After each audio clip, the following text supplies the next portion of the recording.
जय हिंद दोस्तों, welcome to GK classes. मैं आशा करता हूं कि आप लोग स्वस्थ होंगे और आपकी तैयारी बहुत ही अच्छी तरह से चल रही होगी। जो भी हमारे दोस्त बीएड एंट्रेंस एग्जाम की तैयारी कर रहे हैं उनका आज की क्लास में बहुत बहुत स्वागत है। दोस्तों, जो आज की क्लास होगी वो आपकी भौतिक विज्ञान की क्लास होगी और इस क्लास के अंदर हम लोग बात करेंगे यांत्रिकी के बारे में। यांत्रिकी में जो चैप्टर हम लोग पढ़ रहे हैं उसका नाम है सरल रेखा में गति, motion in a straight line के बारे में हम लोग बात कर रहे हैं। पिछली क्लास में मैंने आपको बताया था गति के समीकरणों के बारे में, गुरुत्वाधीन गति क्या होती है, उसके अंतर्गत गति के समीकरणों में क्या परिवर्तन आता है, साथ ही साथ मैंने आपको मुक्त पतन के बारे में बताया था। तो अगर आपने इससे पहले की क्लासेस नहीं देखी हैं तो एक बार डिस्क्रिप्शन जरूर चेक करिए, आपको वहाँ पर प्लेलिस्ट मिल जाएगी, आप वहाँ से वीडियो देख सकते हैं। आपके जीके जीएस की क्लास चल रही है, आपके साइंस की क्लास चल रही है, मैथ की क्लास चल रही है, हिंदी की क्लास चल रही है, तो आप एक बार प्लेलिस्ट पर जाइए, आपको वहाँ पर सारी वीडियोज़ मिल जाएंगी। अगर आप क्लास से जुड़ गए हैं तो क्लास को लाइक कर दीजिए, अपने दोस्तों में शेयर कर दीजिए ताकि आपके दोस्त भी क्लास से जुड़ जाएं, उनका भी फ़ायदा हो पाए। तो चलिए दोस्तों, आज हम लोग बात करेंगे सरल रेखा में गति में जो टॉपिक बचा हुआ उसके बारे में बात करेंगे। आज ये चैप्टर आपका ख़त्म हो जाएगा। ज़्यादातर कॉन्सेप्ट हम लोग पढ़ चुके हैं, जान चुके हैं, थोड़ी सी बातें और बची हुई हैं, उसको भी समझ लेते हैं। इसके बाद हम लोग इस चैप्टर को ख़त्म करेंगे, ठीक है। तो आज हम लोग बेसिकली जो बात करने वाले हैं, सबसे पहले हम लोग बात करेंगे वाहनों की अवरोधन दूरी के बारे में, ठीक है। आपने सुना होगा, अंग्रेजी में कहते हैं स्टॉपिंग डिस्टेंस ऑफ व्हीकल्स।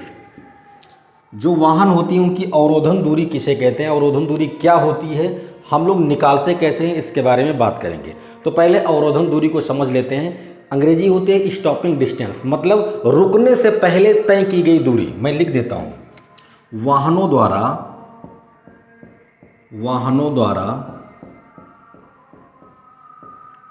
रुकने से पहले तय की गई दूरी को वाहनों की अवरोधन दूरी कहते हैं। अवरोधन दूरी कहते हैं, है ना। इसे हम लोग क्या करेंगे, इसे हम लोग डी और नीचे सफिक्स में एस लिख देंगे। एस मतलब स्टॉपिंग, डी मतलब डिस्टेंस, डी एस से लिखते हैं, ठीक है ना। तो इतनी बातें आप समझ गए होंगे कि अवरोधन दूरी क्या है। कोई भी वाहन रुकने से पहले जितनी दूरी तय करती है उसको हम लोग क्या बोलते हैं, अवरोधन दूरी बोलते हैं। जैसे आप बाइक से आ रहे थे और आपने अचानक क्या किया, ब्रेक लगा दिया।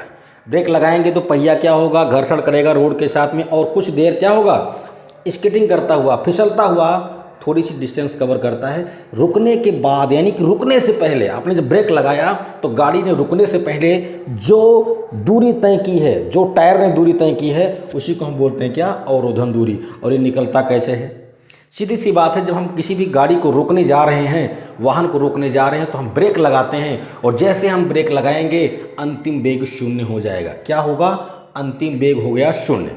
अब अगर अंतिम वेग शून्य हो रहा है तो जाहिर सी बात है आपने जब ब्रेक लगाया होगा तो एस्केलेटर को छोड़ दिया होगा, और अगर आपने एस्केलेटर को छोड़ा है इसका मतलब कि त्वरण क्या हो रहा है, घट रहा है, कम हो रहा है। यानी कि यहाँ पर त्वरण नहीं होगा, यहाँ पर मंदन होगा। मतलब यह है कि जब त्वरण पॉजिटिव होता है तो उसको हम लोग त्वरण कहते हैं, पॉजिटिव में लेते हैं, लेकिन जब ब्रेक लगाते हैं, एस्केलेटर को छोड़ते हैं, इसका मतलब यह है कि त्वरण जो है घट रहा है, यानी मंदन हो रहा है, तो त्वरण को हम लोग नेगेटिव लेंगे। बात समझ में आई। इसका मतलब यह है कि जो गति का समीकरण आपका आएगा उसमें त्वरण क्या होगा, नेगेटिव होगा, और दूसरी बात अंतिम वेग शून्य होगा। तो हम क्या बोलेंगे, गति के कौन से समीकरण से हम बात करेंगे, तृतीय समीकरण से। क्यों तृतीय समीकरण से बात करेंगे, क्योंकि हमें दूरी निकालनी है। कौन सी दूरी निकालनी है, अवरोधन दूरी। और दूरी के लिए हमारे पास कौन से समीकरण होंगे, दो समीकरण होते हैं, मैं यहाँ पर लिख देता हूँ। गति का पहला समीकरण v = u + at होता है भाई मेरे। दूसरा होता है s = ut + ½ at², है ना।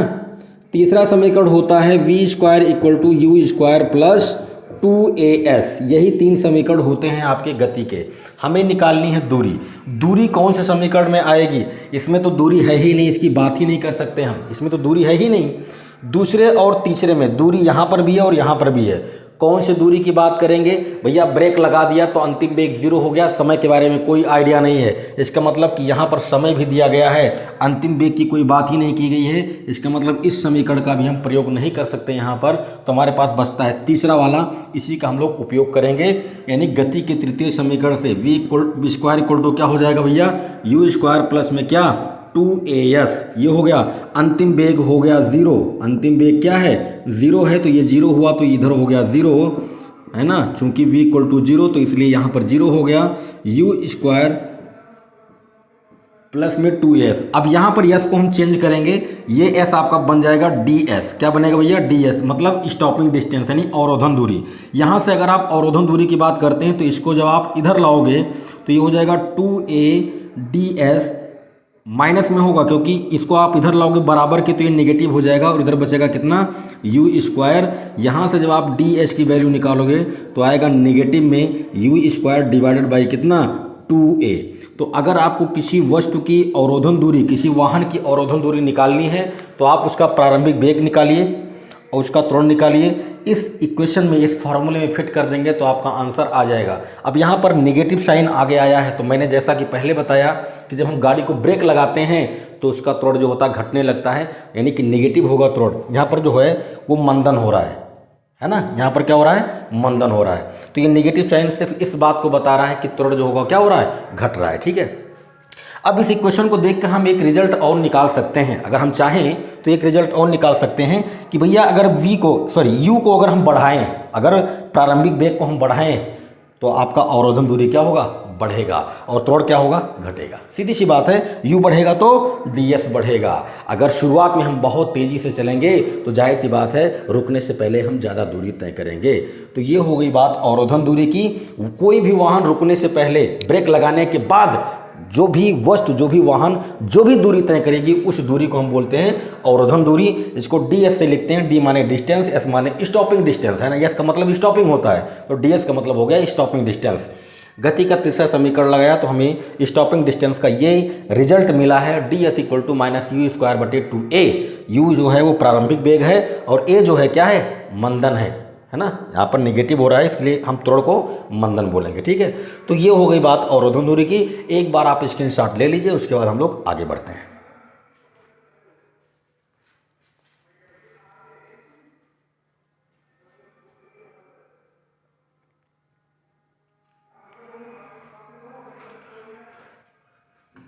तो दोस्तों मैंने आपको अवरोधन दूरी के बारे में बता दिया। अब हम बात करने वाले हैं, एक छोटा सा टॉपिक और है, उसके बारे में हम लोग बात कर लेते हैं। और वो छोटा सा टॉपिक क्या है, सापेक्षिक वेग या आपेक्षिक वेग, है ना। तो बात करते हैं हम लोग सापेक्षिक वेग।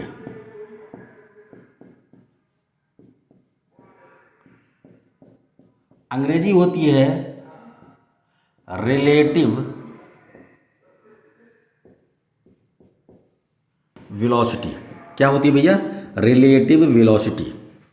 ये क्या होती है, अब जाहिर सी बात है यहाँ पर बात रिलेशन की आ रही है। रिलेटिव मतलब क्या भाई, अकेला कोई व्यक्ति रिलेशन तो बनाएगा नहीं, रिलेशन बनाने के लिए दो लोग चाहिए, ठीक है। तो जब भी रिलेटिव वेलोसिटी की बात होगी तो दो वस्तुएं गतिमान होनी चाहिए, दो वस्तुएं गतिमान होनी चाहिए। हम क्या करेंगे, हम एक वस्तु को अपना ओरिजिन मानेंगे, उसके रेस्पेक्ट में हम दूसरे वस्तु की बात करेंगे। जैसे मान लीजिए कि आप एक ट्रेन में सफ़र कर रहे हैं और दूसरी ट्रेन आपके बगल से दूसरी पटरी पे जा रही है, तो आप अपनी ट्रेन से पर बैठकर उस ट्रेन के वेग के बारे में मंथन करें, उसके बारे में सोचें कि वो ट्रेन जो गई है कितनी रफ्तार से गई होगी, 100 की स्पीड में गई होगी, 200 की स्पीड में गई होगी। आप सोच सकते हैं, आप देख सकते हैं भैया, आप एक ट्रेन से चल रहे हैं, दूसरी ट्रेन आपके बगल से बहुत तेज़ी के साथ निकल गई, तो आप बोलोगे अरे कितनी तेज़ी से जा रही है। तो आप एक वस्तु को सापेक्षिक मानकर, मतलब उस वस्तु के साथ होकर आप दूसरे वस्तु के वेग के बारे में बात करो, तो उस वेग को हम बोलेंगे कौन सा वेग, सापेक्षिक वेग, यानी रिलेटिव वेलोसिटी। कहीं कहीं पर इसको आपेक्षिक वेग भी कहते हैं, तो घबराइएगा मत, सापेक्षिक वेग और आपेक्षिक वेग दोनों एक ही बातें होती हैं, ठीक है।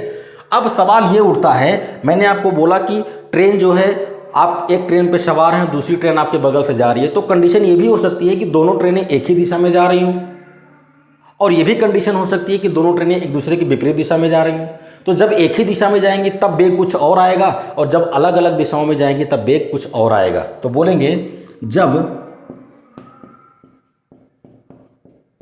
दोनों वस्तुएं एक ही दिशा में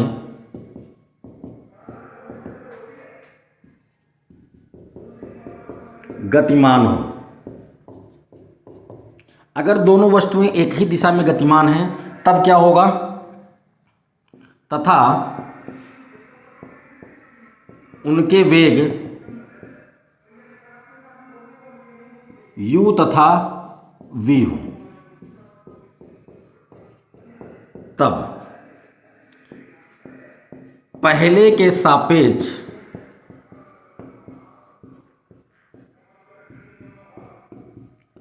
दूसरे का वेग, यानी हम पहले पे बैठकर दूसरे वाले का वेग देखना चाह रहे हैं तो हम ऐसा लिख सकते हैं कि v1 2, ऐसे 1 2 लिखूंगा। 1 का मतलब पहले के सापेक्ष दूसरे का वेग। अगर मैं यहाँ 2 लिख दूँ, यहाँ 1 लिख दूँ तो दूसरे के सापेक्ष पहले का वेग। तो यहाँ पर हम बात कर रहे हैं कि पहले के सापेक्ष दूसरे का वेग, अर्थात v12 की बात करेंगे। हम क्या करेंगे, v12 की बात करेंगे तो क्या हो जाएगा, ऐसा कर लेते हैं, इसको हम मान लेते हैं ऐसे, ऐसे सुनो, इसको हम v1 कह देते हैं, इसको हम क्या कह देते हैं, v2 कह देते हैं, या आप v मान सकते हो ना, ab कह दो, 1 2 कह दो। तो उनके वेग क्या हैं, अब उनके वेग का मतलब पहले वाले का वेग v1 है, दूसरे वाले का वेग क्या है, v2 है। तब पहले के सापेक्ष दूसरे का वेग, यानी पहले के सापेक्ष दूसरे का वेग क्या हो जाएगा, ये समझने वाली बात है। ठीक है, दोनों वस्तुएं एक ही दिशा में गतिमान है। कहानी ये है कि ये हो गई पहली वस्तु, इसका वेग v1 है, और ये हो गई दूसरी वस्तु, इसका वेग क्या है, v2 है, और दोनों एक ही दिशा में गतिमान है। अगर दोनों एक ही दिशा में गतिमान हैं, जब चीज़ें एक ही दिशा में चलेंगी, वस्तुएं वाहन एक ही दिशा में चलेंगी, तो वहाँ पर हम घटाते हैं, और किस में से घटाएंगे, जो आगे निकल गया उस वाले वेग में से आप पहले वाले वेग को घटाओगे। भाई आपको अंतर निकालना पड़ेगा। दोनों चीज़ें अगर एक ही दिशा में जा रही हैं, एक ही डायरेक्शन में जा रही हैं, तो हमें सीधा सीधा मतलब यह है कि हमें ये पता करना है कि अगर ये वाला ट्रेन इस वाले ट्रेन से पीछे है तो कितना पीछे है। इसका मतलब यह है कि ये तेज़ चल रहा होगा, ये धीरे चल रहा होगा। भाई अगर दो ट्रेनें ऐसे दो पटरियों पे चल रही हैं और एक ही दिशा में चल रही हैं, कुछ देर बाद पता चलता है कि ये ट्रेन आगे निकल गई, तो अगर ये ट्रेन आगे निकल रही है इसका मतलब यह है कि इसका वेग ज़्यादा है, जिसका वेग ज़्यादा होगा वो आगे निकलेगी। तो हम क्या करेंगे, हम ज़्यादा वाले में से कम वाले को घटा लेंगे, मतलब यहाँ हो जाएगा v2 माइनस क्या हो जाएगा, v1 हो जाएगा। सीधा मतलब समझ लो, अगर पहले के सापेक्ष दूसरे का वेग आप निकालने जा रहे हो तो दूसरे का वेग माइनस पहले का वेग कब, जब दोनों एक ही दिशा में गतिमान हो। फिर से सुनो, जब दोनों एक ही दिशा में गतिमान हो तब आप पहले के सापेक्ष दूसरे का वेग अगर आप निकालने जा रहे हैं तो पहले दूसरे का वेग रखोगे, माइनस पहले का वेग लगा दोगे, ये आ जाएगा आपका सापेक्षिक वेग यानी आपेक्षिक वेग। ठीक है, इसी में मैं आपसे कह दूं तथा दूसरे के सापेक्ष, मैं घुमा दूं इसी में, दूसरे के सापेक्ष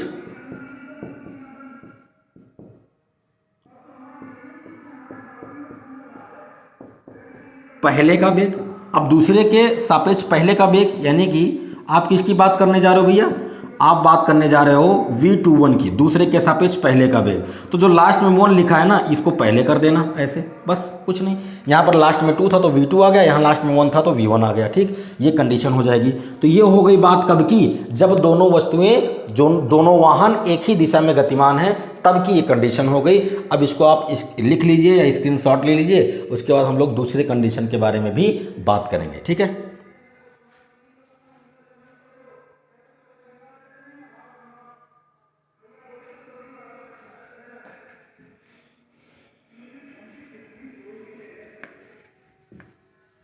चलिए